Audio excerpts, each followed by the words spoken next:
So how much did it cost for me to publish my book, The Revenant and the Tomb?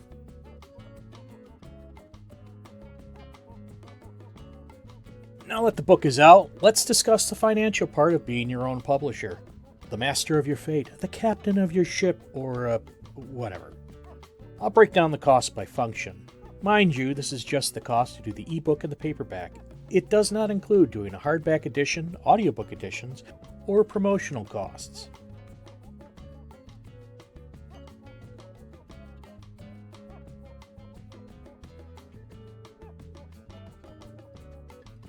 I did 2 rounds of professional editing. The first was a line edit. Then after several rounds of revisions, I sent it in for a proofread. Why did I not do my own editing? The answer is simple. If you've read my blog enough, you'll know that I suck at editing. Like, really bad.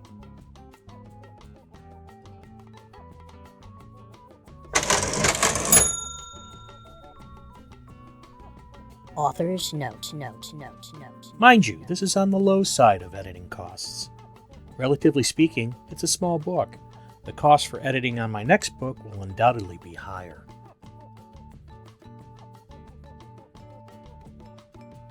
The book cover art I had done with a company called eBook Launch.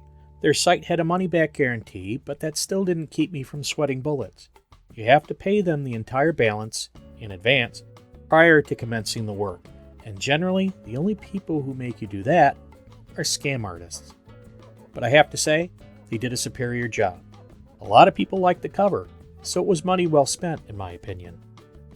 Why didn't I just make my own cover? Because I suck at that too. Plus, I've seen good author-made covers. Trust me, the majority of them look like they were made by people who aren't professionals. The cost covered the ebook version as well as the print book. However, you need to go back to eBook Launch after you've 1. Formatted your book, 2. Purchased 1 or more ISBN for print editions. I'm only doing the paperback version, so I only need to acquire 1 ISBN independently of my distributors. The nice thing about eBook Launch is that they do work that will just plug right into most self-publishing services. The stuff I had made just worked. No muss, no fuss. The downside was I was locked into a single print format, 8x5. Okay, whatever.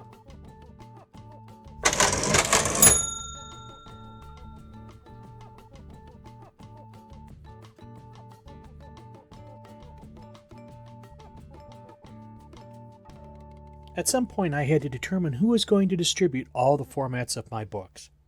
Was I going to go Amazon KDP exclusive or branch out?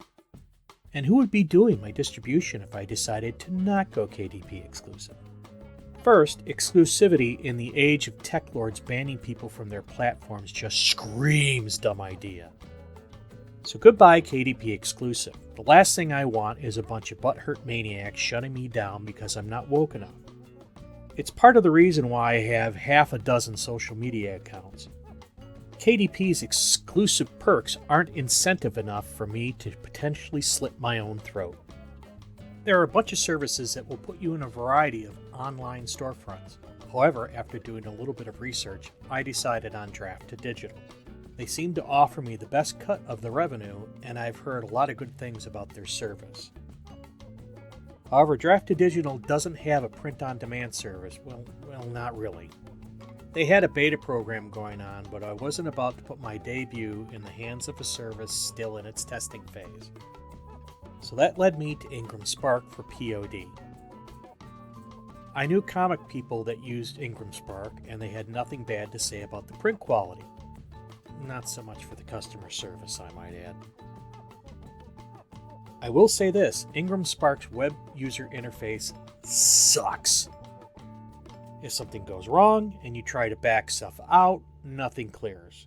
These types of bugs made things 5 times worse trying to get all of my information in. However, there were some benefits, one of which I will describe later. Keep in mind that Ingram Spark is not geared to the newbie self-publisher. They can do a whole array of things as they relate to printing, distribution, and returns. So before you start, make sure you watch a few self-publishing advice videos about using Ingram Spark. It will save you a lot of frustration and potentially some unwanted financial surprises. There is no upfront cost to using Draft to Digital. They take 10% of your incoming revenue, while places like Apple and Barnes & Noble take 30%. You get 60%. That's not a bad deal. Plus, and this is huge, they will provide an ISBN for your book if it is required. Some outlets require an individual ISBN for your ebook. It's a huge savings, and Draft to Digital provides that, essentially, for free. That gets paid out of their cut of your royalties. Ingram Spark requires a $49 setup fee. You will need an ISBN for each book you have them handle, which they will provide at a reduced cost.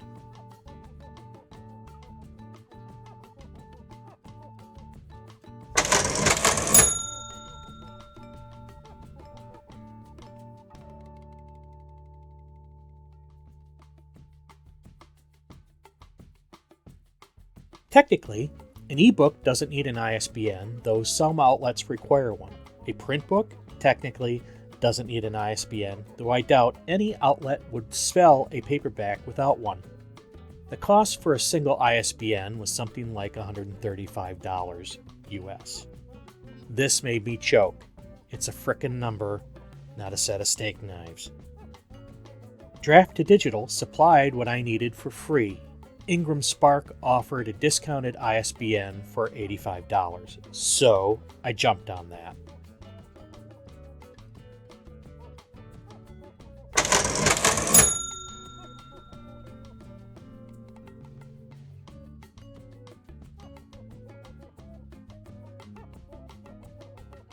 Technically, again, you don't have to submit your manuscript to the Copyright Office for it to be protected from intellectual property theft.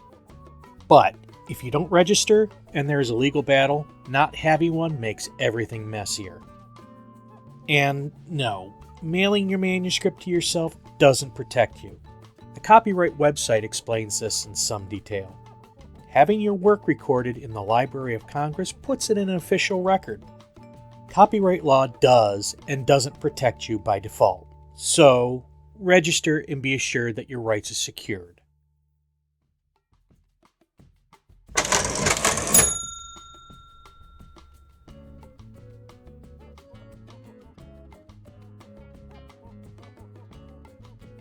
I'm sure that if I knew what I was doing, I could format my book just fine. But I didn't know what I was doing, so I had both formats, print and digital, formatted for me. In fact, I was made aware that different outlets required different format standards. eBook launched to the rescue. They formatted both print and ebook versions twice. First with the information I provided, then with the information I realized I left out of the book. I hate making mistakes. I was really mad at myself.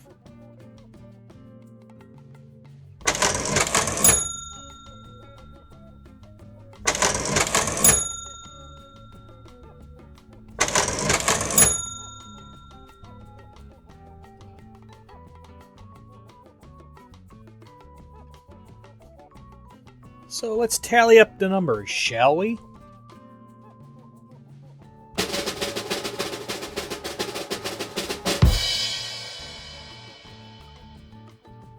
This brings me to a final cost of $1,404.80 US dollars. This is a cost per 1,000 words of $35.57 US.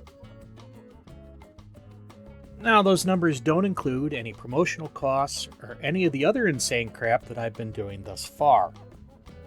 Looking at the market on Amazon, I went low with the ebook and priced it at $2.99 US dollars. Given that it is a short read, I wanted the customer's cost to be fairly low, as I wanted to provide the appropriate cost for the value. The paperback I had to price at $8.99 US, which I thought was expensive given that it's just a novella. I actually wanted to price it lower, but the cost to distribute it in other countries was just way too prohibitive. I would have been losing money on every copy. This means that I will make roughly $1.70 on an ebook and a little over $1 per paperback. The ebook revenue doesn't trouble me at all, but the margin I make on the paperback is actually worrisome. If the printing costs go up, which is a distinct possibility, I either have to raise prices or eat the cost. That $1 is actually a buffer in that I'm betting I only lose 50 cents if there are cost increases. The irony is that the lowest cost ebook makes me more money than the higher priced paperback. Anyhow, assuming that I only sell ebooks, and believe you me, that is my hope, it means I have to sell about 827 copies to break even with the production costs. Promotional costs may very well double that number. In fact, I think the true number I need to sell is somewhere around 2,000 books. Note, that's 10 times the number of books an average self-published author sells over the lifetime of their book. So if each of you buys, 20 copies. That was a joke, by the way. Anyhow, now that you've seen the sausage being made, still interested in self-publishing? The reality is that The Revenant and the Tomb was a promotional book and is still a promotional book in many ways. I knew producing it was going to be a learning experience, and a costly one at that. The other thing to consider is that most people that self-publish don't actually promote their books. No one knows about them, so they just don't sell. I'm actively trying to promote my book and putting my name out there.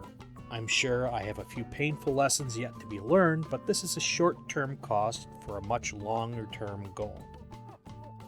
I'm building a following, building a brand, as well as laying down the initial titles in the literary mosaic I hope to complete one day. I have to look at it as making my bones in this business, somehow. I'm sure not the first one to have to drag myself up this hill. I just wish it was easier. Anyhow, I'll detail the cost of promotion in a later video. That's it for now.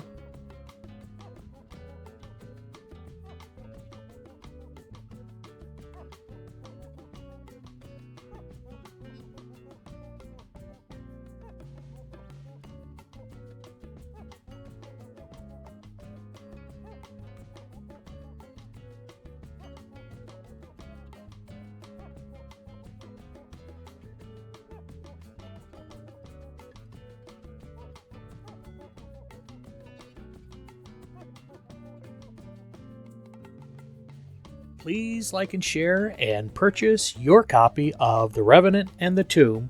Links in the description below.